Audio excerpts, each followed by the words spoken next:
Hey everybody, Nick Espinoza, your chief security fanatic here, and it is Sunday, so we are doing Breaches of the Week.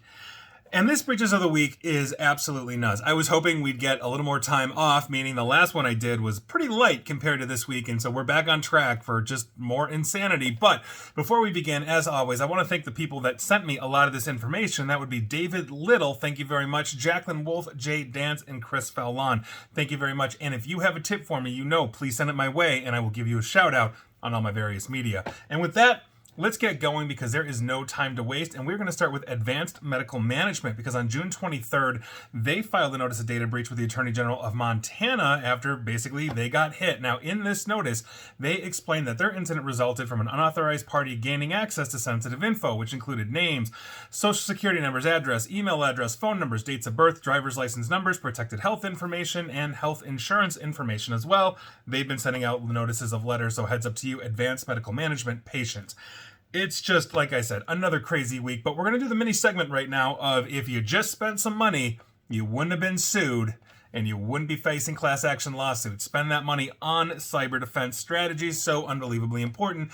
And this past week, we've seen the lawsuits for basically, or I should say in this case, coming from California state retirees because CalPERS pensioners, David Berry and Bonnie Gale Ing, filed a lawsuit this past Friday in San Francisco federal court for damages they suffered as a result of that data breach, which I talked about in the last couple of weeks or so. And we're talking about the exposure of their names, social security numbers, dates of birth, and personally identifiable information. Now, this lawsuit is seeking class action status on behalf of all California residents whose data was stolen in May basically from this data breach, and there you go. They're obviously alleging the company did not maintain adequate security controls. Go fig. If they'd kind of paid for it, rather more security, we would have been having this conversation. Moving on. Let's talk about Kronos. That's that massive timekeeping human resources company. They're now known as UKG. If you recall, back in 2021, they had a large data breach. They just agreed to pay $6 million to settle that December 21 data breach. And basically, this affected multiple hospitals, according to the news releases, et cetera, et cetera. This was a big one back in the day. Now, the lawsuit alleged that UKG, then Kronos, failed to implement adequate cybersecurity measures, no surprise, which led to their data breach of their private cloud. And so heads up to you, if you were using Kronos, aka UKG back then, you might be entitled to compensation. Moving on, let's talk about iHealth Solutions LLC. Excuse me, they are doing business as Advantum Health. They just entered into a $75,000 settlement and corrective action plan with Health and Human Services Office of Civil Rights. Basically, these are the folks that run HIPAA compliance for your patient privacy and security. That's a pretty big fine, probably would have cost them less for cybersecurity. And the other one that we're going to be talking about today is Quality Temperature Services, because they are facing a class action alleging that they were negligent in connection with an October 21 data breach that exposed the personal information of more than 81,000 of their workers. Now, plaintiff Michael Lockridge sufficiently pleaded a concrete injury from that breach to establish standing to sue in federal court and alleged that damages sufficient to a state claim for negligence.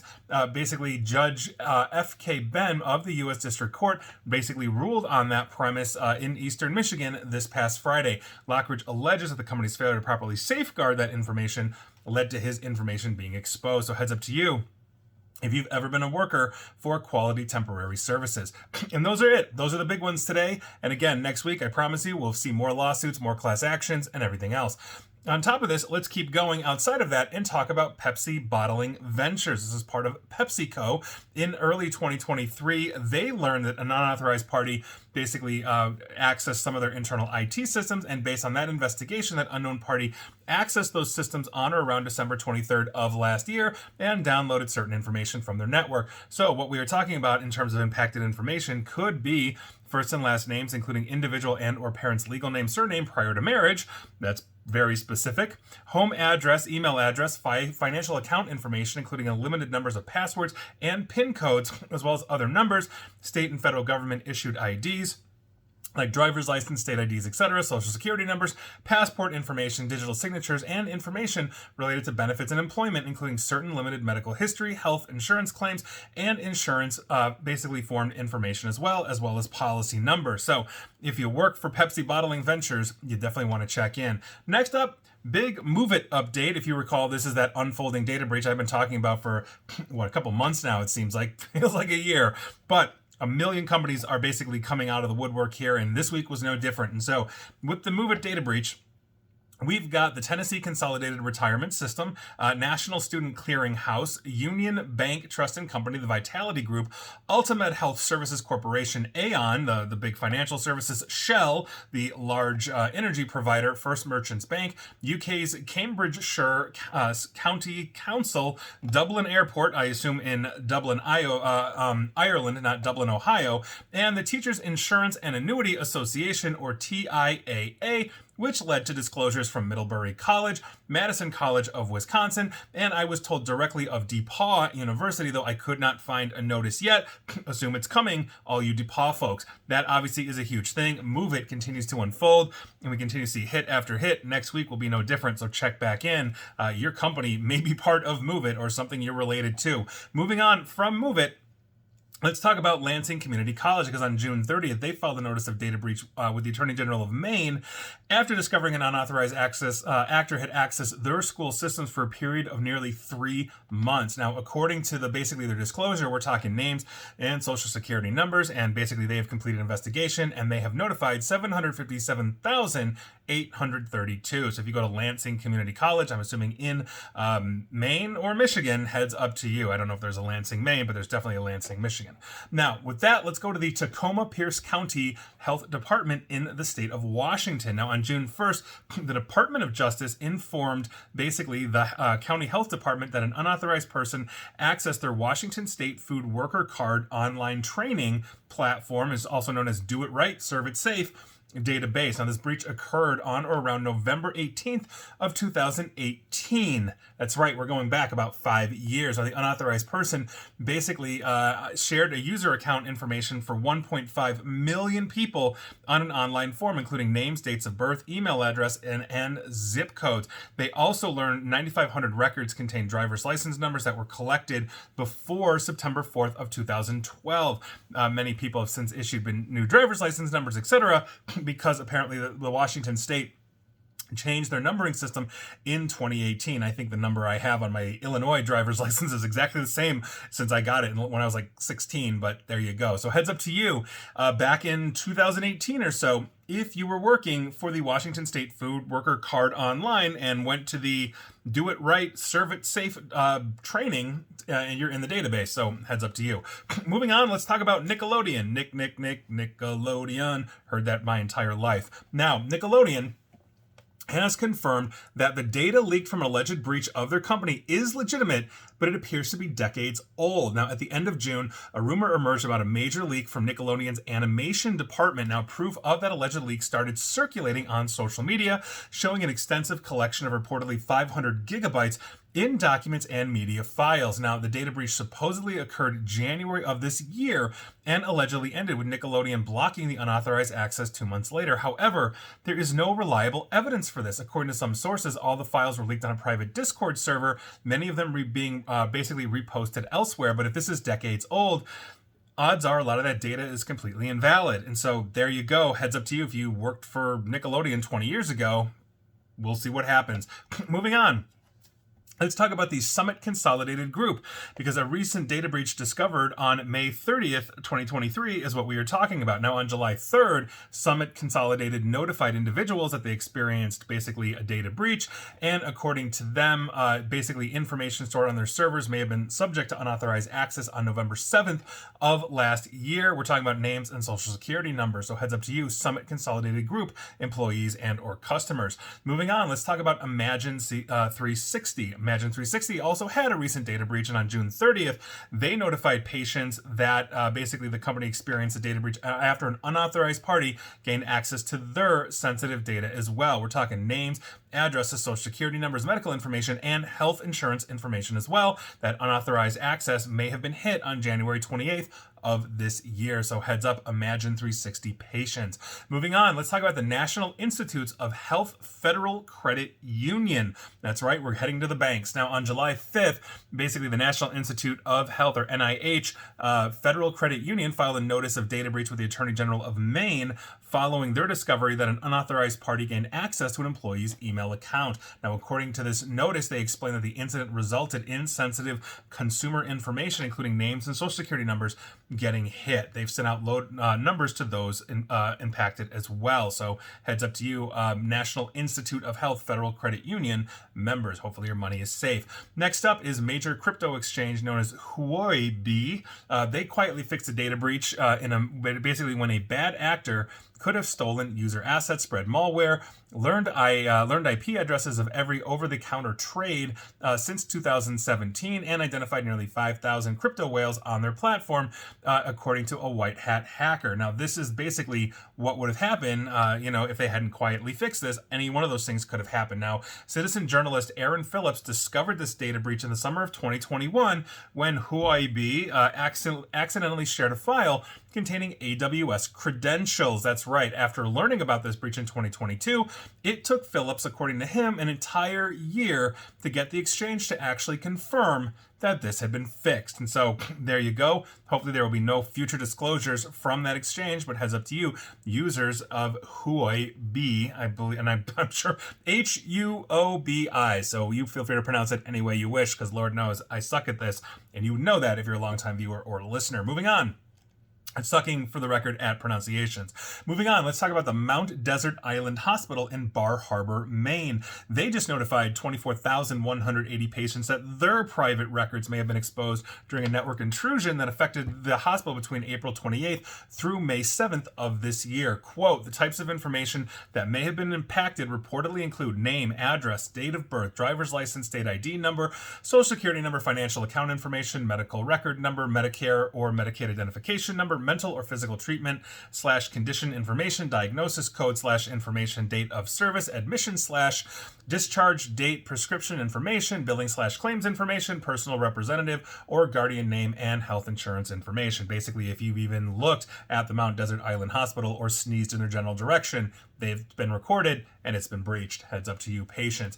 Moving on, let's talk about Barts Health NHS Trust in the United Kingdom, because the Black Hat, also known as Elf V ransomware gang, announced that they successfully infiltrated one of UK's largest hospital groups, threatening to expose a huge amount of confidential data. Now, the gang statement revealed that it gained unauthorized access to 7 terabytes of internal documents belonging to the Barts Health NHS Trust, responsible for managing 5 hospitals in London and serving approximately 2.5 million citizens of the UK, and I'm assuming those that live there as well. Now, Elf V released a selection of files obtained from Barts Health, including the confidential internal emails, correspondence, and copies of employees' driver's license and passports. In a statement on its dark web page, written essentially in broken English, because we're probably talking about the Russians here, Elf V claimed that the haul of data from Barts Health represented, quote, most bigger leak from healthcare system in UK. I'm assuming that means biggest leak. We will see what happens. But remember, attackers hit and knocked out something like 80% of the NHS a few years ago, thanks to the Eternal Blue vulnerability in Windows, because NHS didn't know how to patch anything. That's government work for you. So we'll see how bad this goes, but heads up to you if you're one of the 2.5 million British citizens that are using Bart Health NHS Trust, or just use that hospital even if you're not. Moving on. Let's talk about the country of Bangladesh. Now, this is one of our finalies for today. Now, alarming claim has surfaced suggesting that the personal information of about 50 million Bangladeshis, including their full name, phone numbers, email addresses, national ID numbers, is essentially openly accessible on one of their government's websites. Now, researcher Victor Makopoulos from BitCrack Cyber accidentally discovered this leak on June 27th and promptly informed the Bangladeshi e-government computer incident response team, and TechCrunch basically started looking at this as well. However, the Dhaka Tribune, where I'm getting this information, has not independently verified this claim. Now, Markopoulos revealed that basically this leaked data comprised the details of millions of Bangladeshi citizens. Shockingly, anybody can go visit that website, find a citizen's name, date of birth, or national ID number by just going and conducting a Google search. So there you go. If you are a Bangladeshi, go Google yourself, because honestly, Google might have it cataloged and you might find your personal information. That is not good. Now, TechCrunch, on top of BitCrack, also conducted its investigation to validate the authenticity of that site by using a portion of the leaked information to query a public search tool on the affected government site, TechCrunch did indeed confirm that this data is legitimate as well. So I'm hoping that the government of Bangladesh is able to basically, knock this out, and hopefully there are no more Bangladeshis exposed. But literally, if Google is in there cataloging it, it was wide open. That is obviously a huge problem. That is going to be a large cleanup and a big mess for 50 million Bangladeshis out there. So please stay safe if you are in Bangladesh or a Bangladeshi citizen and watching or listening to this. Moving on. And our last, finally, for the day is USAA. You might have heard their commercials, USAA. Basically, this is a support organization for the U.S. military as you are coming out. They offer a whole bunch of services, including financial information, basically to the United States military, all branches. So obviously, this ain't too good. Now, USAA recently reported a data breach in which it said unauthorized individuals gained access to some of its members' personal information. We're talking about 19,000 current and former military that are caught up in this. Now, asked to specify the number, USAA said that the breach affected less than 0.15% of its membership. They previously have said they have 13 million members, and so 0.15% would be about 19,000. USAA, though, did provide specific numbers to Texas due to breach disclosure laws there, and that would be 2,726 Texans were affected. Now, how did this breach happen? If you're wondering, it's through the basically a contractor of USAA, according to the spokesperson. They have not identified this contractor for the record, but that third-party service provider immediately contacted USAA after becoming aware, again, according to them.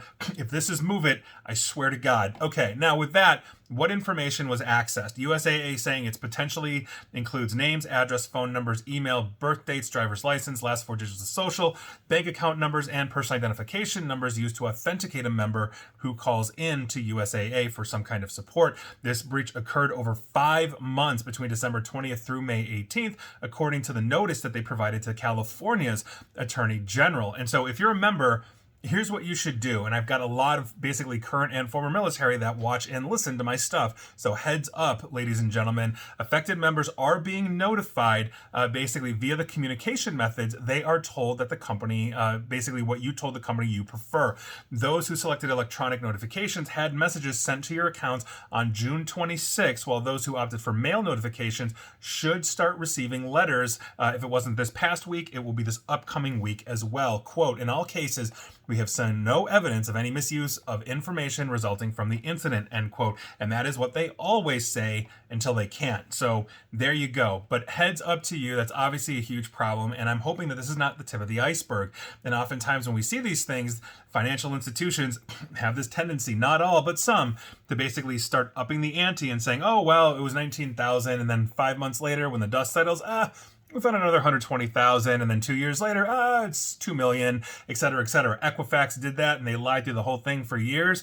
And literally, you can go Google that. That is not me citing that. You can Google cites that in multiple articles where that breach number was raised over the course of years. So heads up to you. Again, just horrible if you're in Bangladesh or you're a USAA member at the moment and everybody else. And I don't know if you were affected this week, but if you were, I'd love to know. And please like, share, follow me here on Facebook and Twitter at NickAESP. And please feel free to subscribe to me at YouTube as well. And as always, stay safe, stay online, and please attempt to stay private. Thanks, everybody.